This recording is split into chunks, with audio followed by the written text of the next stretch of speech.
জাতীয় নাগরিক পার্টির সদস্য সচিব আখতার হোসেনের ওপর ডিম নিক্ষেপ করেছে যুক্তরাষ্ট্র আওয়ামী লীগের নেতাকর্মীরা। নিউ ইয়র্কে জেএফকে বিমানবন্দরে এনসিপির এই নেতাকে লক্ষ্য করে 5টি ডিম নিক্ষেপ করা হয়। এ সময় বিএনপির মহাসচিব মির্জা ফখরুল ইসলাম আলমগীর ও এনসিপির নেত্রী তাসনিম জারার উপর হামলার চেষ্টা করেন আওয়ামী লীগের নেতাকর্মীরা। জাতিসংঘের সাধারণ পরিষদের ৮০তম অধিবেশনে অংশ নিতে প্রধান উপদেষ্টা ডক্টর মোহাম্মদ ইউনূসের সফর সঙ্গী হিসেবে জেএফকে বিমানবন্দরে নামেন বিএনপি মহাসচিব মির্জা ফখরুল ইসলাম আলমগীর, এনসিপি সদস্য সচিব আখতার হোসেন ও যুগ্ম আহ্বায়ক তানজিম জারা।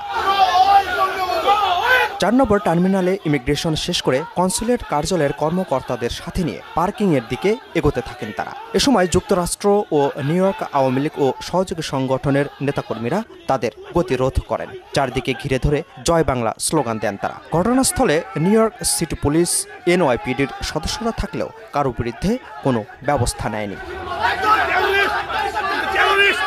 এ সময় জাতীয় নাগরিক পার্টি এনসিপির সদস্য সচিব আখতার হোসেনকে লক্ষ্য করে কয়েক ধাপে প্রায় 5টি ডিম নিক্ষেপ করে ছাত্রলীগ নেতাকর্মীরা। সবগুলো ডিম আখতার হোসেনের পিঠে আঘাত করে। বিএনপির 2 জন কর্মী তাকে ডিম থেকে রক্ষার চেষ্টা করলেও শেষ পর্যন্ত ব্যর্থ হন।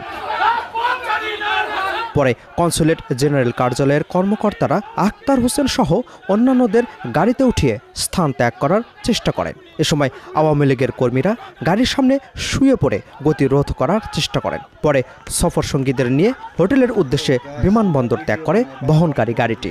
যুক্তরাষ্ট্রে আগমন উপলক্ষে আমাদের কর্মসূচি আজকে জেএফকে এয়ারপোর্টে তাকে প্রতিহত করেছি। যে শহীদদের রক্তের প্রতিনি যে বিদ্যাঙ্গুলি দেখে জামাতকে এখানে উপস্থিত করে আমাদের সবার রক্ত ক্ষরণ হচ্ছে। হোক শীঘ্রই হোক, তুমি ক্ষমতা থেকে পদত্যাগ করে বাংলার জনগণের কাছে ক্ষমতা দিয়ে দাও। হোটেলে ফিরে আখতার হোসেন সাংবাদিকদের বলেন, হাসিনার গুলি আমাদের থামাতে পারেনি। ডিম ছুড়ে ফ্যাসিবাদ বিরোধীরা জয়ী হওয়ার সুযোগ নেই। আমরা সেই প্রজন্ম যারা হাসিনার গুলির সামনে দাঁড়াতে আমরা ভয় পাই না। অতএব কারো ভাঙ্গা ডিমে আমাদের কিছু যায় আসে না। বরং এই ঘটনার মধ্য দিয়ে আবারও প্রমাণিত হয়েছে যে আওয়ামী লীগ একটি সন্ত্রাসী সংগঠন। এর আগে 8 নম্বর টার্মিনালে অন্তর্বর্তীকালীন সরকারের এ বছরের সফরের বিরুদ্ধে বিক্ষোভে অংশ নেয় আওয়ামী লীগ, স্বেচ্ছাসেবক লীগ, যুবলীগ ও ছাত্রলীগ নেতাকর্মীরা। আওয়ামী লীগ বিক্ষোভ শেষে চলে যাওয়ার পর সেখানে ডক্টর মোহাম্মদ ইউনূসকে স্বাগত জানিয়ে কর্মসূচি পালন করে যুক্তরাষ্ট্র বিএনপি। যত বাধাই দেওয়া হোক না কেন অন্তর্বর্তীকালীন সরকারের এ সফরের সাফল্য কামনা করেন তারা। আমরা চাই এবার এই সফলটা যুগান্তকারী সফল হোক। আবার এই সফল থেকে ফিরে গিয়ে ডক্টর মোহাম্মদ ইউনূসের সরকারের নেতৃত্বে আমাদের যে সকল মানুষের দাবি, 17 বছরের যে দাবি, যে মানুষের অধিকার, আমার ভোট আমি দেব, যাকে খুশি তাকে দিব, সেটা যাতে সুস্পষ্ট তারিখ আমরা জানতে পারি। এই অন্তর্বর্তী সরকার হলো আমাদের সরকার। এই অন্তর্বর্তীকালীন সরকারকে আমরা সাধুবাদ জানাই, এবং কারণ তারা একটি গণতান্ত্রিক সরকার প্রতিষ্ঠা দেওয়ার জন্য প্রতিজ্ঞাবদ্ধ। তাই আমরা হাজার হাজার বিএনপির নেতা কর্মী উপস্থিত হয়েছি আমাদের অন্তর্বর্তীকালীন সরকার এবং মহাসচিবকে স্বাগত জানানোর জন্য।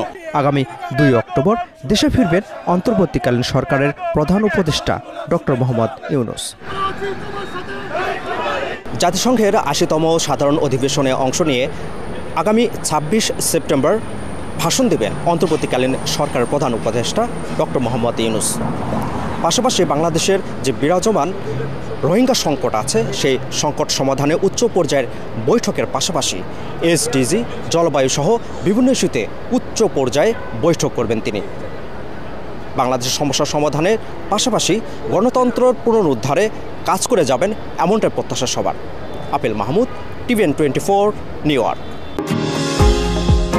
নিউ ইয়র্ক থেকে সম্প্রচারিত TVN 24 টেলিভিশন বিশ্বজুড়ে বাঙালির কণ্ঠস্বর।